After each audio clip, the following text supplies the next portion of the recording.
सकते हो, आपको डोमेन आईडी पासवर्ड मिला है आईटी और एचआर से, तो whatever password you are received which is valid only for the 3 days।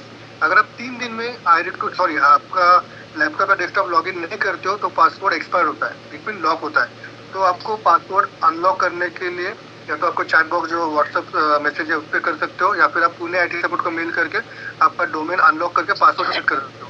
Once you successfully reset the password, then you can able to access the iRecruit. Now second challenge, if you still getting error कि मैंने password change किया हुआ है but I am not able to log in the iRecruit, या फिर मेरे कुछ error आ रहा है मेरे मैसेज में, तो first error will be invalid credentials, मतलब आप wrong user ID password enter कर रहे हो। सो मेक श्योर अगर आप श्योर हो कि मेरा पासवर्ड करेक्ट है और मैं बाकी एप्लीकेशन लॉग इन कर पा रहा हूँ और iRecruit में इशू आ रहा है, raise the query with the iRecruit.help, या फिर आप मुझे मेल कीजिए, we will take with the IT और try to get resolve in next 2 hours। Second error है मेरा iRecruit में लॉग इन करते time, which is you are not authorise.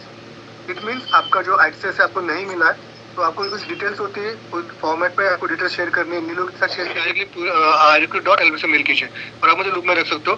So from back end we will provide the access, it will take also 2 or 3 hours to get the access.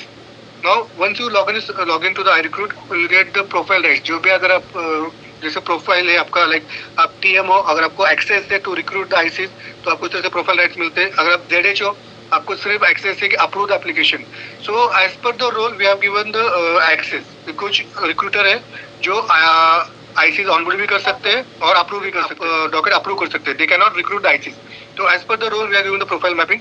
So now second user which is part time employ. Part time employ मेरे RPs, जैसे कि आपका 11 RP code होता है, आप iRecruit log in करते हो तो आपका जो बिजनेस कोड है आपको यूजर आईडी में डालना है, और जो first time log in password है विच इज balik@1234। अगर आई एम रिपीटिंग है, आपका जो अगर आप पार्ट टाइम एम्प्लॉय मतलब नॉन एम्प्लॉय हो, या फिर आप आपको बिजनेस कोड इशू हुआ है, तो आपको जो iRecruit का यूजर आईडी पासवर्ड है विच इज आईडी है आपका 10 digit business code which is start from the 11 RP00 something. अगर आप I think only RP code correct, I am sorry. अगर आप नॉन एम्प्लॉय हो, आपका जो बिजनेस कोड है 11RP which is your user ID, आपको यूजर आईडी में एंटर करना है। और जो पासवर्ड है आपका first time login password which is balik@1234। बैलिक is B in capital letter, बैलिक का बी कैपिटल होगा, बाकी स्मॉल में @1234। ये आपका फर्स्ट टाइम अगर आप डॉक्टर लॉग इन करते हो तो सेम डे 80% डॉक्टर का क्यूसी का यूआरएल बनता है। तो देयर आर फ्यू केसेस जहाँ पे लैक्सेशन होता है जो कैरी फॉरवर्ड होता है नेक्स्ट डे के लिए। सो जो टैट है actual which is T+1 day आपका यूआरएल जनरेशन टैट है, मतलब क्यूसी के लिए डॉक्यूमेंट आता है तो आपका आज या कल के डेट में यूआरएल बनकर बन जाता है। ट्रेनिंग होता है 5 to 7 days, उसके बाद आप एग्जाम बुक करते हो, depend on the result candidate pass होता है फेल होता है। अगर पास होता है तो same day we are generated IT code. तो यहाँ पे कुछ इश्यूज मैंने हाईलाइट किए थे आपके स्पॉक्स को, जैसे आशिफ को मैंने हाईलाइट किया था कि कुछ रिक्रूटिंग कोड जो होते हैं उनका यूनिट कोड अपडेट नहीं होता है सिस्टम में, बिकॉज ऑफ दैट आप आईटी कोड नहीं बनता है टाइम पे। सो I just request to Ashif कि प्लीज टेक दिस पार्ट। जो भी रिक्रूटिंग कोड बन रहे हैं आप एक बार चेक कर लीजिए कि आप सब रिक्रूटिंग कोड का unit code office code PMAX system में अपडेट है, ताकि आगे जाके कोड जनरेशन में डिले ना हो। बिकॉज मैं आपको हाईलाइट करता हूँ स्ट्रीट से मुझे एनिशन होता है कि कोड नहीं बन रहा है और because of that business hampered होता है। तो होप यू आर अगर अबाउट दैट कि लास्ट वीक एक केस हुआ था जहाँ पे 3 दिन लगा था कोड बनने के लिए और because of that business hampered हुआ है और मे क्लोजिंग में बिजनेस लॉगिन नहीं हुआ। तो जैसा रिक्वेस्ट हो कि please check at your end. So once code is generated, system will trigger one welcome email and SMS to the prospect along with the digital appointment और ID card। अगर आपने mobile number सही से capture किया है और email ID सही से कैप्चर किया है तो सिस्टम एक ईमेल भेजता है, welcome email to our IC. जो प्रॉस्पेक्ट था पहले अभी आईसी बन चुका है, तो prospect your IC will receive welcome email जहाँ पे उनको डिजिटल आईडी कार्ड अपॉइंटमेंट मिलता है और अलॉन्ग विद दैट ईमेल कुछ लिंक जाते हैं, whatever IC getting access for the I smart, जो भी एप्लीकेशन एक्सेस करते हैं उनका लिंक जाता है। सो मेक श्योर कि आप जो भी इन्फॉर्मेशन कैप्चर कर रहे हो, mobile number email ID correct capture कर रहे हो, ताकि जो भी इन्फॉर्मेशन बैलिक के एंड से प्रोवाइड की जाती है वो प्रॉस्पेक्ट को या आईसी को सही से मिले। बहुत सारे यूजर्स है जो आईआईडी पे पैन वेरिफिकेशन नहीं करते। सो हमने एक स्पेसिफिक लिंक दिया है आईआईबी पोर्टल का जहाँ पे हम पॉजिटिव डेटा पे चेक करते हैं। तो आशिफ ने शायद आपको भेजा होगा, मैं भी मल्टीपल ग्रुप पे शेयर करता हूँ, नीलू के पास भी लिखे, तो आप कनेक्ट कीजिए आशिफ या नीलू से या फिर मुझे व्हाट्सएप कीजिए, मैं दोबारा आपको शेयर करूँगा।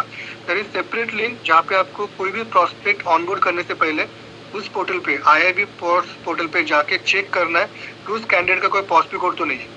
आप कैंडिडेट को पूछते हो, कैंडिडेट शायद भूल जाता है, फिर नहीं बता पाते कि हमारे कोई पॉजिटिव कोड था किसी लाइफ इंश्योरेंस में। So use that link, refer that link, उस लिंक पे जाके चेक कीजिए कि कोई कोड नहीं है। अगर हेल्थ केयर जनरल इंश्योरेंस में कोड है तो आप डॉकेट कंटिन्यू कर सकते हो, बट अगर किसी भी लाइफ इंश्योरेंस में का पीओएसपी कोड है तो आप डॉकेट लॉगिन मत कीजिए। वो पॉजिटिव कोड को डीएक्टिवेट करना होगा, डीएक्टिवेट कंफर्मेशन के बाद ही हम डॉकेट लॉगिन कर सकते हैं। Moving ahead, we need to capture candidate basic details, personal details, identity details, education details, bank details. So now here, I don't think so there is a gap कि क्या document हम लेते हैं क्या नहीं. Still I will cover कि address details में, address proof में हम लोग each and every address proof capture करते लेते हैं, which is valid as per the government. जो भी गवर्नमेंट ने न्यू स्क्रीन है रिक्रूट का, जहाँ पे पहले आपको कैंडिडेट का पैन नंबर एंटर करना है, then date of birth enter करना है. Once you enter the both the details as per the PAN copy, then you need to click on the initiate CKYC. जैसे आप इनिशिएट सीकेवाईसी पे click करते हो तो you get the candidate name. अगर उसका सीकेवाईसी नंबर जनरेट है तो आपको अपने आप नाम यहाँ पे आ जाता है. इनकेस सीकेवाईसी नंबर जनरेट नहीं है तो आगे बढ़ता है, आपको मैन्युअली उसका नाम एंटर करना है. तो यहाँ पे ड्रॉप डाउन में आपको इनिशियल यूज करना है कि मिस्टर है, मिसेस है या मिस है. Then first name, middle name, last name. तो first name last name is mandatory. अगर आप मिडिल नेम नहीं डालते तो भी चलेगा, बट मेक श्योर कि जो भी नाम आप एंटर कर रहे हो वो एज पर पैन होना चाहिए. जो भी कैंडिडेट का पैन है उसके साथ नाम होना चाहिए. Then you need to click on the verification link. तो यहाँ पे पूरा दिखने रहा है, this is verification through the NSDL. तो आप क्लिक करते हो तो वेरीफाई होकर आगे बढ़ता है. इन केस आप क्लिक करते हो, you get the pop-up कि PAN is valid, date of birth matching but name mismatch, तो still you want to proceed. तो यहाँ पर दो ऑप्शंस आते हैं, यस और नो. तो अगर आप श्योर हो कि पैन नंबर और डेट ऑफ बर्थ करेक्ट है बट नेम शायद मिसमैच हो रहा है तो आप यस करके आगे बढ़िए. बट अगर आपको लगता है कि मैंने पैन नंबर या डेट ऑफ बर्थ गलत डाला है, please reprocess the application, correct PAN number, correct date of birth enter कीजिए, और जर्नी कंप्लीट कीजिए. तो अगर again I am repeating here कि आपको first of all PAN number enter करना है, देन कैंडिडेट का डेट ऑफ बर्थ एंटर करना है, एंड देन इनिशिएट सीकेवाईसी पे क्लिक करना है. So whatever details are you entering like PAN number and date of birth, it should be or must be appear as per the PAN card. जो भी pan card पे लिखा हुआ है उसी हिसाब से होना चाहिए. अगर आपका सीकेवाईसी, आपके प्रॉस्पेक्ट का सीकेवाईसी नंबर जनरेट है तो आपको नाम अपने आप आ जाता है. इट विल मतलब सीकेवाईसी का नेम फेच होता है. अगर नहीं आता है तो आपको सिस्टम अलाउ करता है मैनुअली एंटर करने के लिए. तो आपको इनिशियल सेव करना है, मिस्टर मिसेज जो भी है, first name last name enter करना है, आगे बढ़ना है. अगर आपका पैन कार्ड में मिडिल नेम है तो मेक श्योर कि आपको मिडिल नेम में भी उसका नाम डालना है, मतलब फर्स्ट मिडिल लास्ट तीनों नाम डालने के बाद वेरीफाई पे क्लिक करना है. वेरीफाई मतलब एनएचएस हम वेरीफाई करते हैं. तो वंस योर पैन और details gate verify for NHDL, आपको सिस्टम अलाउ करता है आगे बढ़ने के लिए. इन केस अगर कोई पॉपअप आता है कि आपका PAN is valid as per NHDL, date of is matching but name is match, तो उसी केस में आपको सिस्टम अलाउ करता है जहाँ पे हमने वैलिडेशन अलाउ किया है कि पैन वैलिड है, डेट ऑफ बर्थ वैलिड है. अगर आपको यस और नो का ऑप्शन आता है तो यस करके आगे बढ़िए और बाकी जर्नी कंप्लीट कीजिए. बट अगर आपको वहाँ पे कोई ऑप्शन नहीं आ रहा है, ओनली नो का ऑप्शन आता है, नो करके जो डिटेल्स है फिर से करेक्ट डिटेल्स प्रोसेस करके कंटिन्यू कीजिए. बिकॉज आप एक भी डिजिट या एक भी इन्फॉर्मेशन रॉन्ग इन्फॉर्मेशन प्रोसेस कर प्रोवाइड करते हो सिस्टम में तो सिस्टम आपको अलाउ नहीं करता है. तो this is a change in iRecruit which I need to highlight. आपका मन चाहे पासवर्ड है, आप सेव करके नेक्स्ट टाइम लॉगिन कर सकते हो.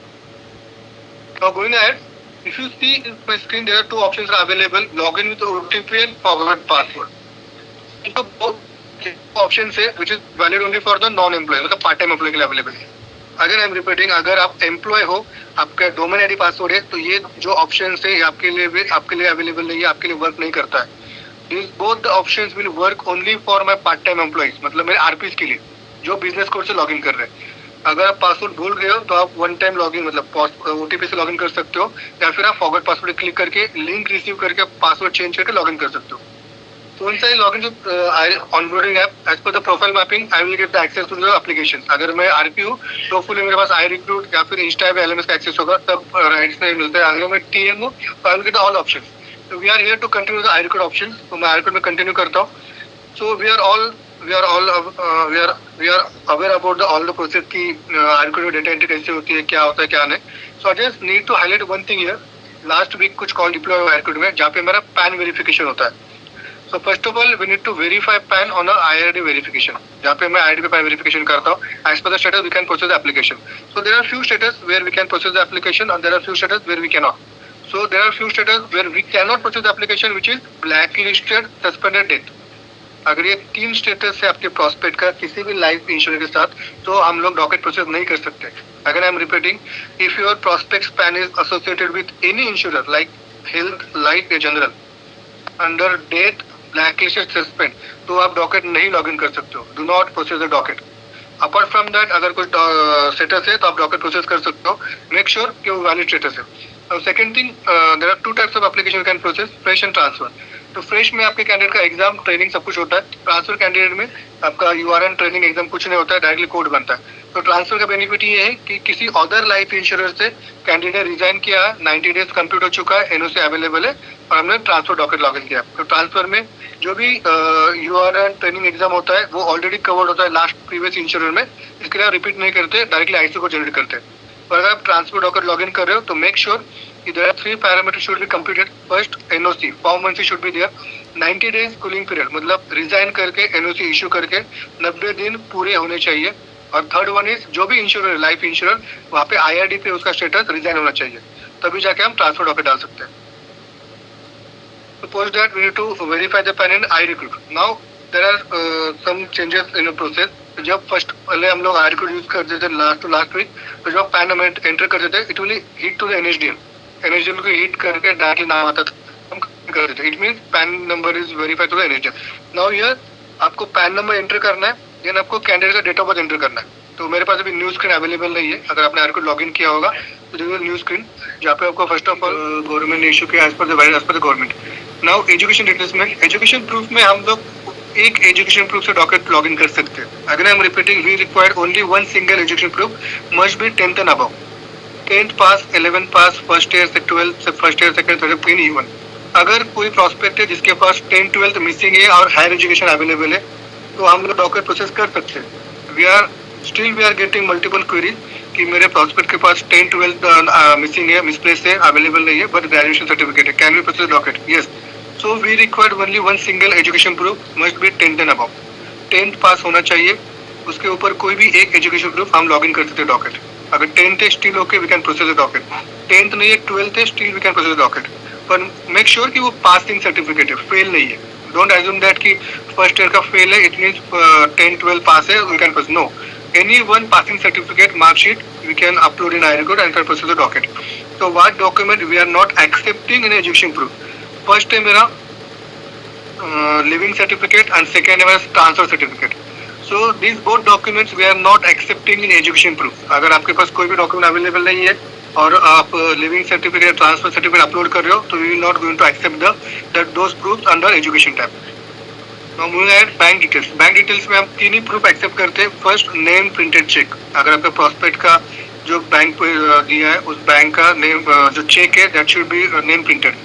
नेम प्रिंट इन आप हाथ से मत लिखिए या फिर एंटर मत कीजिए नाम या एडिट मत कीजिए, जो भी कैंडिडेट ने बैंक प्रूफ दिया है वो आप एडिट अपलोड कीजिए iRecruit में।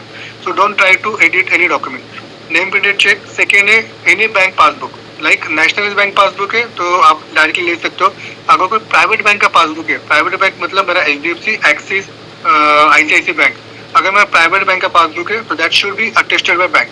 अगर नेशनल बैंक पासबुक है तो we can accept without system. और डॉक्यूमेंट है मेरा एनी बैंक स्टेटमेंट। अगर आप किसी भी बैंक का स्टेटमेंट अपलोड करते हो तो that statement should be attested by bank.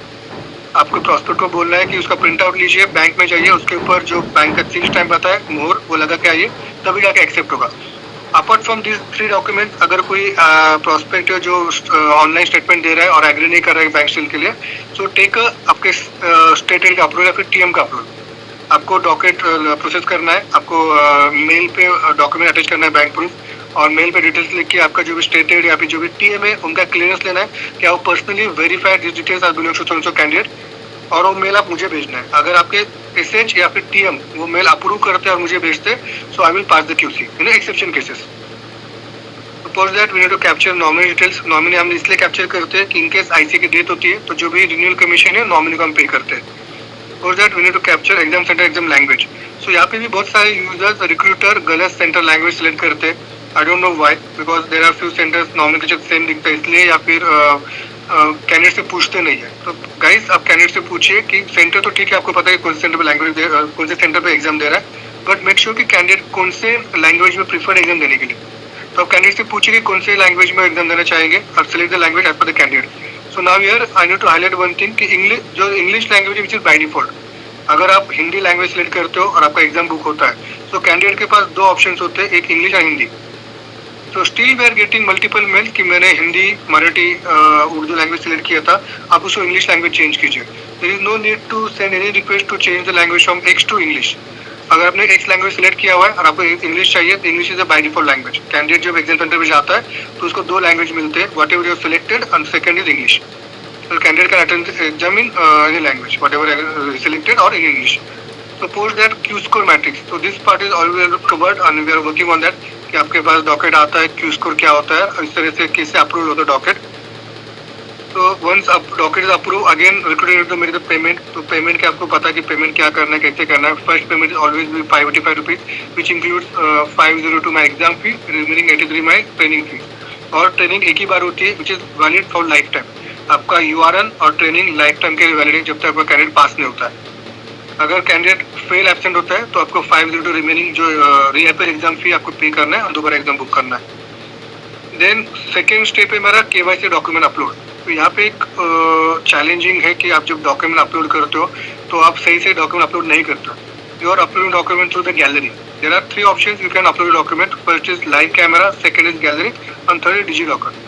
तो डिजिलॉकर अगर यूज करते हो, आप कैंडिडेट को पूछते हो कि डिजिलॉकर है तो आपका डिजिलॉकर का एक्सेस लेके आप डॉक्यूमेंट अपलोड करते हो तो आपका जो QC है वो 100% पास होकर URN बन जाता है। क्योंकि इसका जो डॉक्यूमेंट क्लैरिटी होता है वो डिजिलॉकर से आता है और वो DigiQC में क्लियर करके आगे बढ़ता है। मतलब विद इन मिनट QC होता है और URN के लिए मूव करता है। बट अगर आप डॉक्यूमेंट कैमरे से गैलरी से अपलोड करते हो सो 90% केसेस में हम लोग गैलरी से डॉक्यूमेंट लेते हैं because we are receiving document from prospect via WhatsApp. So WhatsApp पे जो डॉक्यूमेंट आता है वो वेल क्रॉप नहीं होता है या फिर प्रॉपर फ्रेम में नहीं होता, प्रॉपर फॉर्मेट में नहीं होता है। आप डॉक्यूमेंट उल्टा टिल्ट डॉक्यूमेंट कैसे भी अपलोड करते हो। तो जो डॉक्यूमेंट आप जिस तरह से अपलोड करते हो अगर मुझे QC में कोई डॉक्यूमेंट टिल्ट मिलता है मतलब उल्टा डॉक्यूमेंट मिलता है which is not in proper format तो हम उसको ट्राई करते रीड करने के लिए। अगर रीड नहीं कर पाते तो we will reject the QC। अगर आपका एक बार भी कोई डॉक्यूमेंट रिजेक्ट होता है तो आपका FTR फर्स्ट टाइम राइट जो है वो परसेंटेज डाउन होता है और आपका QC मल्टीपल रिजेक्ट होकर फिर से आपके बकेट में आता है। Again you need to complete data entry part and re upload the document. कोई भी टाइप अगर रिजेक्ट होता है तो आपको डॉक्यूमेंट डेटा एंट्री और डॉक्यूमेंट अपलोड दोनों करना है, तभी जाके आप डॉक्यूमेंट फिर से मैनुअल QC में मूव कर सकते हो। Which is I request you once you trying to upload document, you will get the preview of the document कि what kind of document selected। अगर आप एजुकेशन में अपलोड कर रहे हो तो आपको टैब में दिखता है कौन सा डॉक्यूमेंट आपने सिलेक्ट किया हुआ है, what document is going to upload in iRecruit। So there are few tools are there which is crop। 1, 2